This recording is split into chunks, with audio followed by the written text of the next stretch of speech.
was trying to see if I could put up some more haunting decorations for today's video, but I don't think I could put and paste my Bumble matches here. It's spooky season. Now, if you guys don't already know this, and odds are you don't, I love spooky things. Conjuring, The Last Exorcism, Demi Lovato singing Skyscraper high as a kite to a bunch of ghosts to send them off to wherever it is that she was trying to send them off to. Disney World? I don't know. You can take everything I have. But you know what? Whenever I read or I watch things about scary things, whether it's poltergeists, exorcisms, hauntings in general, they never include Canada. America, yes. The UK, yes. Even like Mexico. I mean, Mexico, fair. I don't know if you guys have heard. The Island of Dolls? I think that's what it's called. Terrifying. The spiders alone could send me into a casket. But where is the pride? Where is the representation? Because apparently the only spooky things in Canada are the excessive bike lanes in Montreal and Tim Hortons. But fret not, I am here to represent our country. Oh, Canada, here we go.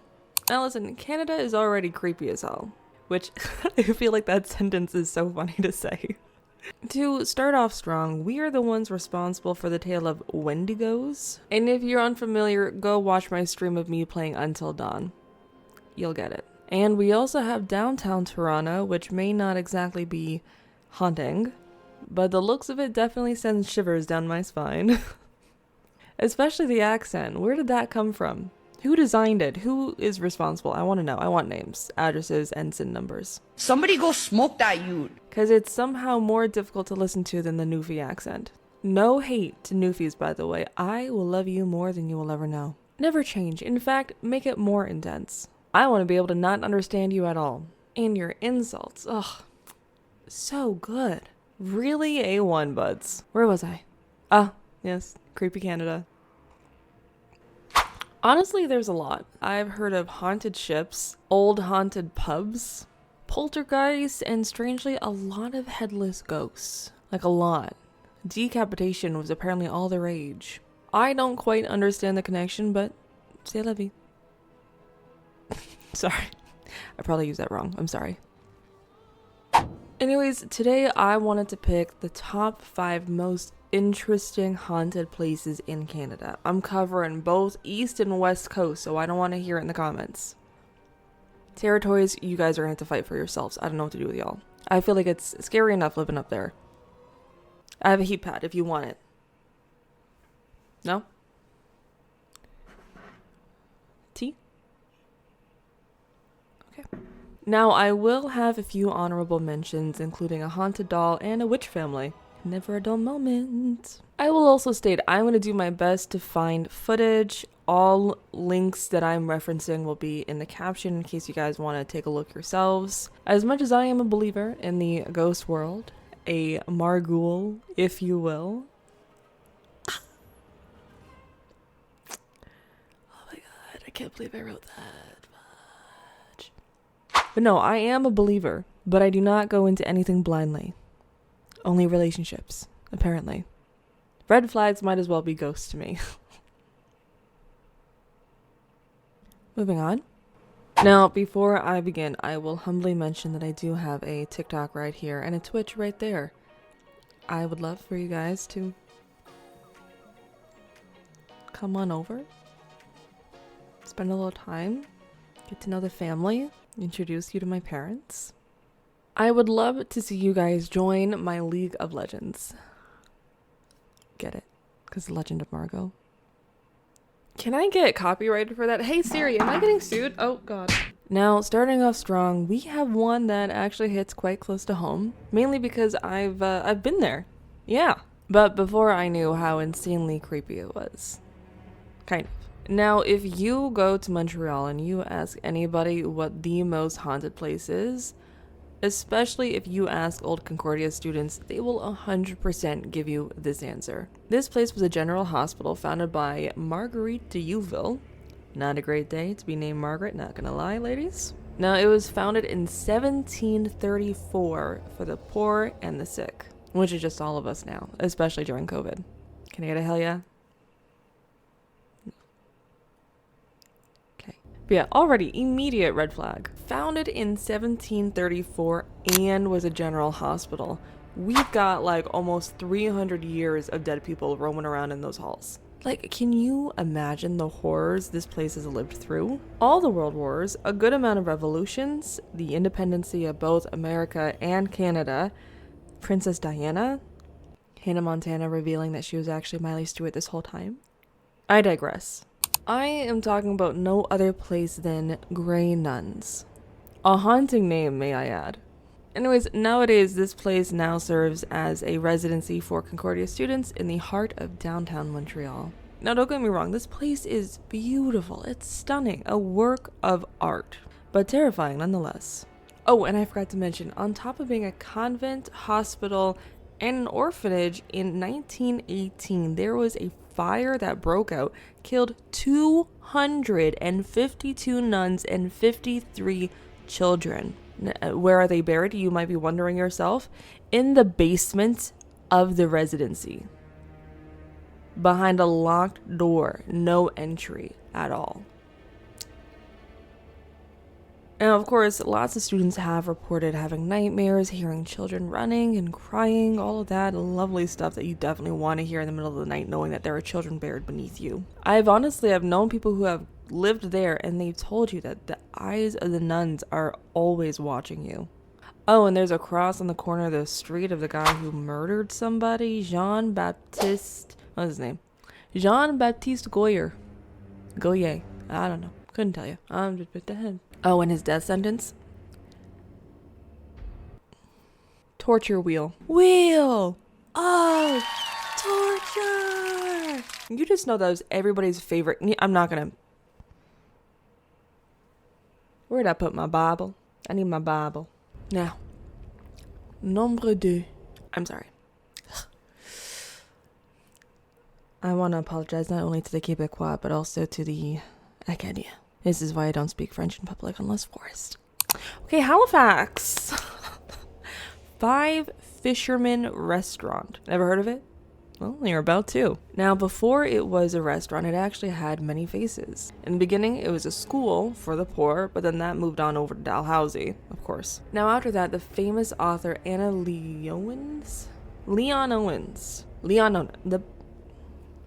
she moved in, and she decided to turn it into an art school. The Victoria School of Art and Design, which was also moved somewhere else. And then, after it was a school and then another school and had so much art and education and culture, what do? What moved in next, you might be asking? The people want to know. A mortuary. The city's first mortuary. Now, why would that be crazy other than the fact that now it is a seafood restaurant? Well, let's just think about the time that it happened, and I'm going to give you a random date. Let me know if this resonates with you. April 15th, 1912. Ring a bell? Iceberg? Big ship? Every night in my dreams I see you, I feel you. Yes, the sinking of the Titanic. Now, the Titanic sank only 600 kilometers off of the coast from Newfoundland? Newfoundland. Represent. Now, while not all the bodies were taken to the mortuary, the wealthy ones definitely were. At the time, cancel culture did not exist. They got away with it. We won't get into that issue right now. I do not have the time, simply. Now, following that, let's dive back into Canadian history. What happened like 2 years after the Titanic sank? A little something called the Halifax explosion.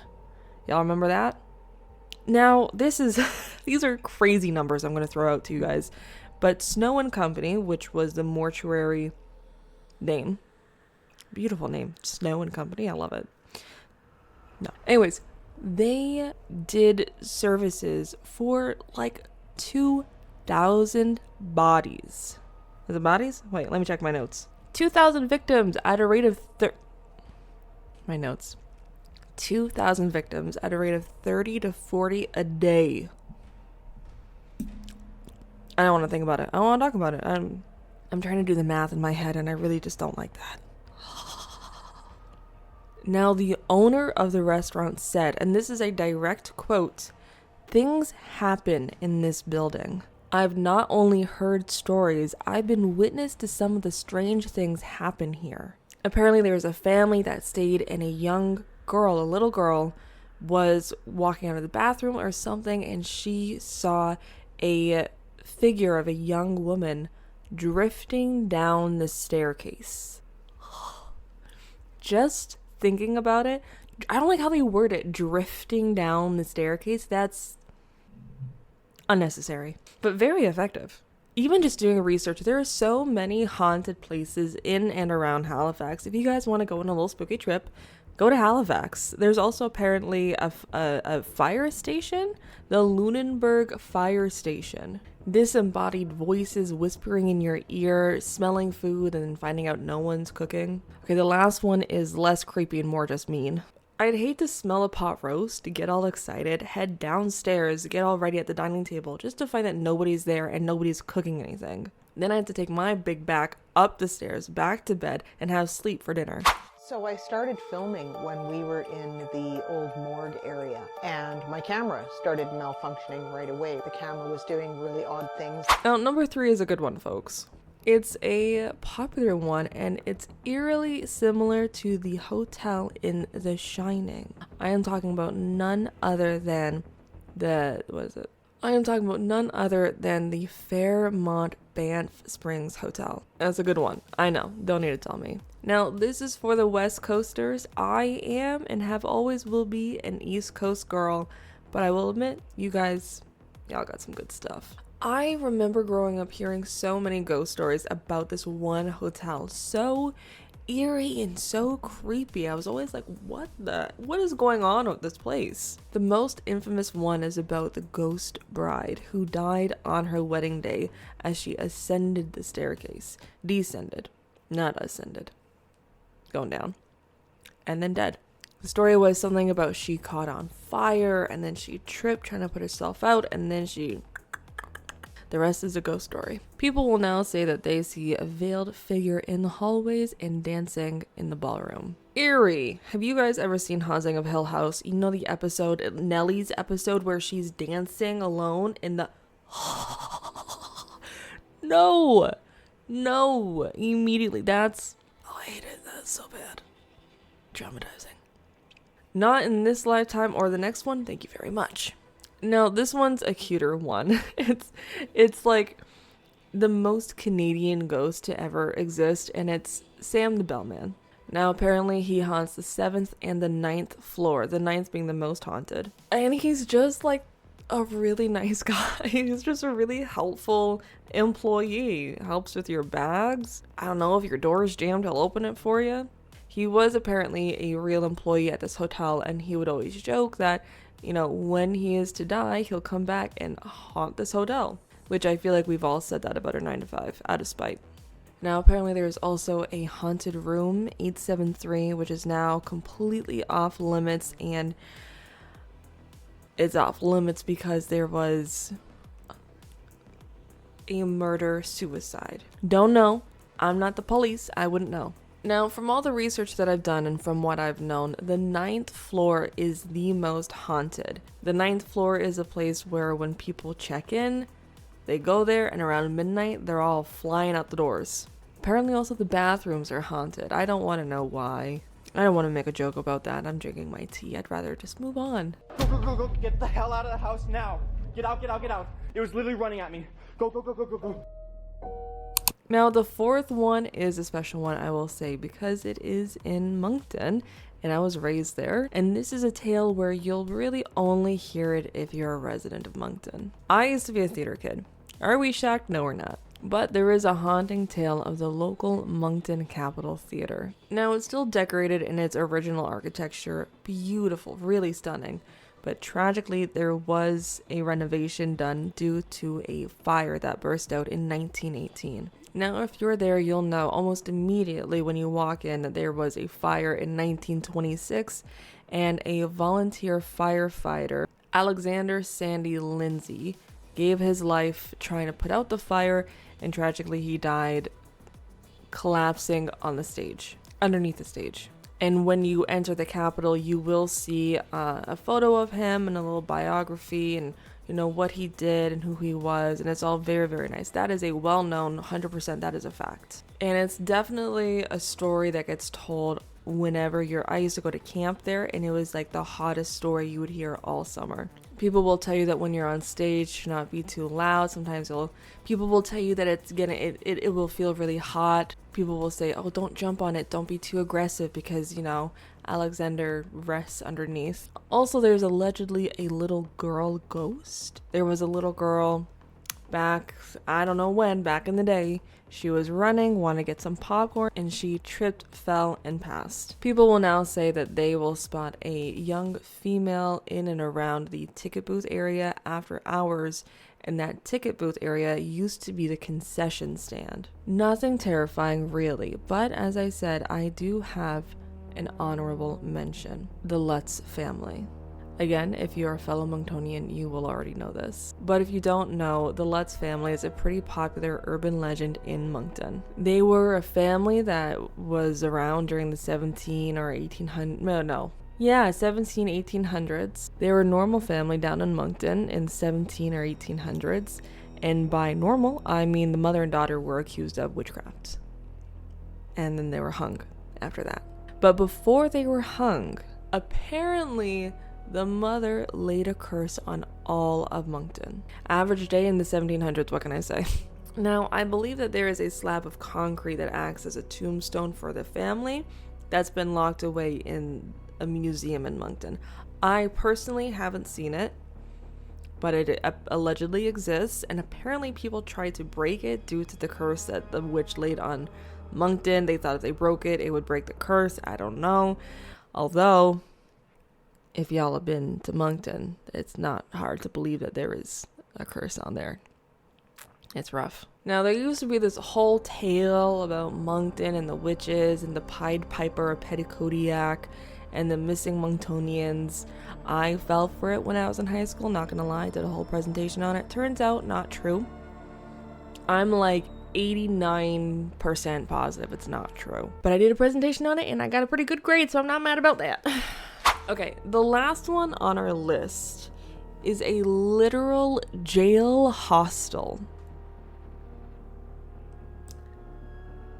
And it's kind of cool, to be honest, I'm not gonna lie. But it's a hostel that was a jail. Take that how you want it. I love how it says a youth hostel that used to be a prison. Free breakfast. Now, I looked up their Reddit. Rookie mistake probably on my part, not gonna lie. And reportedly a lot of people have had some not so great experiences here. A lot of people have reported that they've had restless nights, nightmares, disembodied voices whispering hide in their ears, nightmares of people suffering. And apparently if there were women who had children and they were jailed there, the children would also be jailed with them. And so if the corrupt bodyguards or security would be coming around wanting to cause harm, the mothers would tell their children to hide underneath the beds. It's also a jail hostel. The odds of you having a great time are very slim. Like, this isn't the Fairmont. Okay, well, that's not. Maybe that's for the best. Also, it's pretty safe to say that the living standards during that time was not great. Apparently there was only one shower per 150 prisoners, and each bedroom had no window, no light, no toilet, and no ventilation. Suffocating. Oh my gosh, if you had like one bad putin, you are screwed. There's also apparently secret tunnels underneath the hostel. I love how at the end of that they all say, so in conclusion, you don't need to commit a crime to go to jail. God bless these people. Now, I do have one last honorable mention. Mandy the Doll. I'm just gonna... If you thought Annabelle was bad, you've probably never heard of Mandy the Doll. This is Mandy, the haunted doll. Haunted dolls will never not scare me, but there's one that I think about a lot in particular, and she doesn't really get talked about quite as much as she should. Meet Mandy, the literal haunted doll from my nightmares. Mandy the Doll is one creepy mother trucker if I ever saw one. Now, this is a doll that was passed on to Elisa Sorensen by her grandmother in, I'm guessing, the late 1970s? I don't know when this was. And allegedly it was named Mandy by its owner. Now when Lisa took it, she kept it in a box in her basement. And at night she would start to hear sounds of babies crying, and when she went to go investigate it, there would be nothing there. Shocker. And it wasn't until after the doll was donated did the crying stop. Apparently this doll is now nearly a century old and belongs in the Quesnel and District Museum in British Columbia. Now, when she first arrived, they put her in a lab overnight, and when they came back in the morning, they found that the entire room was in disarray, as if a toddler held a huge tantrum. But on the good side, there was a cute little baby stuffed lamb that was just outside her cage. Not cage. Her box. Well, it's now her cute little companion.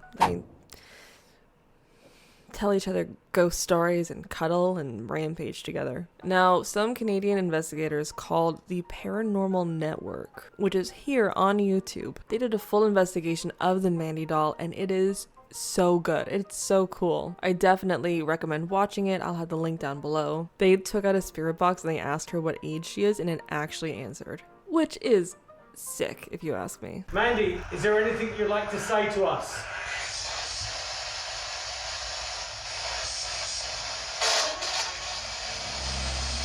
Now, I won't lie, this doll is probably the creepiest thing on this list. Now, people who witnessed Mandy will say that their electronics were in disarray and that her eyes would follow you wherever you went. Also, I feel like I don't even need to speak. You just need to look at this doll and that says enough.